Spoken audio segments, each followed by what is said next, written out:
السلام علیکم ناظرین، نزلہ زکام کا مرض بلغمی جھلیوں کے فطور سے پیدا ہوتا ہے، یعنی جب ناک کی لعاب دار جھلیوں میں کوئی مسئلہ پیدا ہو جاتا ہے اور ورم آ جاتا ہے تو فاسد مادہ ناک کے ذریعے خارج ہوتا ہے، جس کی وجہ سے چھینکیں آتی ہیں اور سر میں درد ہوتا ہے۔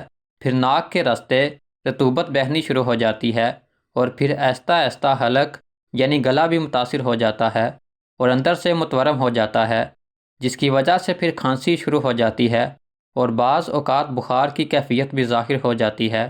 اس ویڈیو میں 10 ایسی ہومیوپیتھک ادویات بتائی جائیں گی جن کو نزلہ زکام اور اس سے متعلقہ علامات میں استعمال کیا جا سکتا ہے، لہٰذا ہر دوا کی اپنی ایک خاص خاصیت ہے، اس لیے مریض کی علامات کو مد نظر رکھتے ہوئے متعلقہ دوا کو استعمال کیا جا سکتا ہے۔ تو شروع کرنے سے پہلے اگر آپ نے ابھی تک ہمارا چینل سبسکرائب نہیں کیا تو ضرور کر لیں تاکہ آپ کو ہماری طرف سے مزید معلوماتی ویڈیوز کی نوٹیفیکیشن ملتی رہیں۔ ناظرین، نزلہ عموماً 1 سے 3 دن تک رہتا ہے، پھر ناک بند ہو جاتی ہے اور مریض کے لیے سانس لینا مشکل ہو جاتا ہے۔ خاص کر بچوں کے لیے تو یہ مرض انتہائی تکلیف دہ ہوتا ہے، کیونکہ ناک کی بندش کی وجہ سے بچہ رات کو روتا ہے اور نہ خود سوتا ہے اور نہ ماں باپ کو نیند آتی ہے۔ اب نزلہ زکام سے تعلق رکھنے والی چند اہم ہومیوپیتھک ادویات کا ذکر ملاحظہ فرمائیں۔ کیمفر۔ ناظرین، روزمرہ کے تجربات سے یہ بات ثابت ہے کہ اگر نزلہ زکام کا آغاز میں ہی مؤثر علاج کیا جائے تو نزلے کے نتیجے میں پیدا ہونے والے خطرناک نتائج سے بچا جا سکتا ہے، لہٰذا جو ہی ناک کے اندر سردی کا احساس ہو تو فوراً کیمفر کو بہت چھوٹی طاقت میں یا 30 کی طاقت میں استعمال کرنا چاہیے، یا پھر ایکونائٹ جس طاقت میں بھی ہو استعمال کرنی چاہیے۔ زکام لگنے سے پہلے ہی جب نزلہ کے آثار محسوس ہو رہے ہوں اور ناک میں ٹھنڈک کا احساس معلوم ہو تو کیمفر کو استعمال کرنے سے بیماری کو پیدا ہونے سے پہلے ہی قابو میں کیا جا سکتا ہے۔ ایکونائٹ۔ حاد اور اچانک لاحق ہونے والے امراض میں ایکونائٹ اکثر ابتدائی طبی امداد کے طور پر استعمال ہو سکتی ہے، لہٰذا جب ٹھنڈی خشکی کی وجہ سے یکا زکام لگ جائے یا بخار ہو جائے یا کھانسی شروع ہو جائے تو ایکونائٹ کو فوراً استعمال کیا جائے تو بیماری آغاز میں ہی دم توڑ دیتی ہے یا بیماری کی شدت میں کمی آ جاتی ہے۔ ایکونائٹ زیادہ تر سرد موسم میں کام آنے والی دوا ہے اور نزلے کے ابتدائی مرحلے میں اسے یاد رکھنا چاہیے۔ اسے 30، 200 یا 1000 کی طاقت میں استعمال کیا جا سکتا ہے، اونچی طاقت بہتر کام کرتی ہے۔ ایکونائٹ اکثر حاد یعنی ایکیوٹ امراض میں ابتدا میں کام آتی ہے، لہٰذا اگر بیماری کو لاحق ہوئے کچھ دیر گزر جائے تو پھر اس کی افادیت کم ہو جاتی ہے، جس کے لیے پھر علامات کے مطابق دیگر ادویات استعمال کی جاتی ہیں۔ Arsenic album. آرسینک ایک سرد مزاج کی دوا ہے، اس لیے سرد مزاج کے افراد کے لیے اور سرد موسم میں پیدا ہونے والے امراض کے لیے انتہائی فائدہ مند ثابت ہوتی ہے۔ اگر ناک سے پتلی رطوبت خارج ہوتی ہو، پتلا پانی نتنوں سے بہتا ہو تو پھر آرسینک دوا کو استعمال کیا جا سکتا ہے۔ اس کے اخراجات میں جلن بھی موجود ہوتی ہے، لہٰذا اگر ناک سے جلن دار پتلا پانی بہتا ہو تو اسے استعمال کیا جا سکتا ہے۔ اسے 30 یا 200 کی طاقت میں استعمال کیا جا سکتا ہے۔ ایلیم سیپا۔ نزلہ زکام کی بہترین ادویات میں ایلیم سیپا کا بھی شمار ہوتا ہے اور یہ بھی سردیوں کے موسم میں لاحق ہونے والے نزلہ زکام میں انتہائی مفید ہے۔ یہ دوا سرخ پیاز سے تیار کی جاتی ہے، اس لیے پیاز کاٹنے سے جو علامات پیدا ہوتی ہیں وہی اس کے نزلہ زکام کی علامات ہیں، یعنی ناک سے پتلی رطوبت کا بہنا، گلے کا خراب ہونا اور آنکھوں سے بکثرت پانی کا اخراج ہونا، سر درد کرنا، یہ سب اس دوا کے نزلہ زکام کی علامات ہیں۔ اس کے ضمن میں آنکھ سے بہنے والا پانی آنکھوں میں سرخی پیدا نہیں کرتا، جبکہ یوفریزیا دوا کی علامات میں آنکھ کی سرخی کی علامات پائی جاتی ہیں۔ اسے 30 یا 200 کی طاقت میں استعمال کیا جا سکتا ہے۔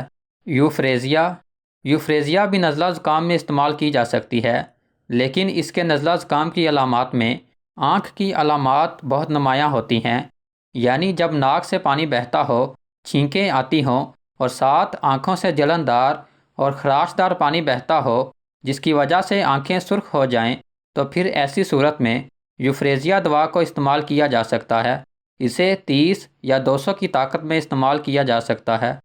پلسٹیلا۔ پلسٹیلا دوا بھی نزلہ زکام میں استعمال کی جا سکتی ہے، خاص کر جب کہ نزلہ زکام میں ناک سے گاڑھی بدبودار رطوبت کا اخراج ہوتا ہو اور ناک بند ہو جاتی ہو تو اسے استعمال کیا جا سکتا ہے۔ سونگھنے کی حس کے فعل میں ابتری پیدا ہونے میں بھی اسے استعمال کیا جا سکتا ہے۔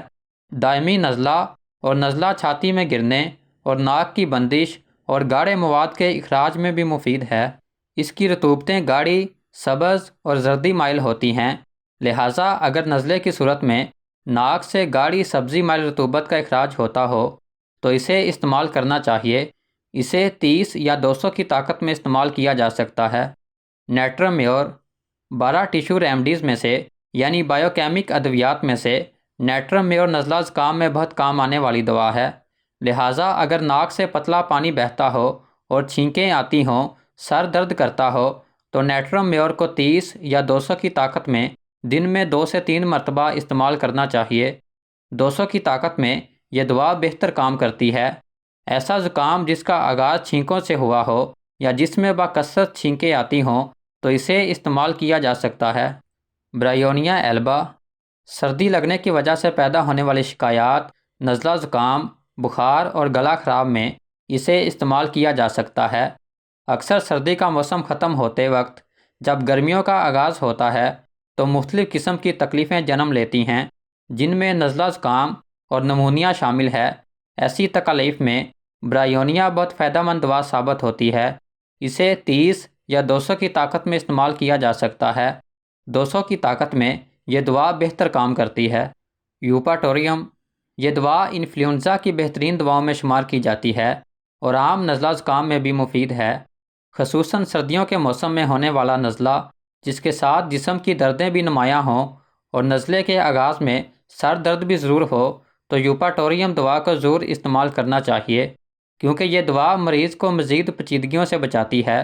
اسے 30 یا 200 کی طاقت میں استعمال کیا جا سکتا ہے۔ عام نزلہ زکام میں اور انفلوئنزا کی وبا کی صورت میں لاحق ہونے والے مرض میں یوپاٹوریم، برایونیا اور جلسیمیم تینوں کو 30 کی طاقت میں ملا کر استعمال کیا جا سکتا ہے۔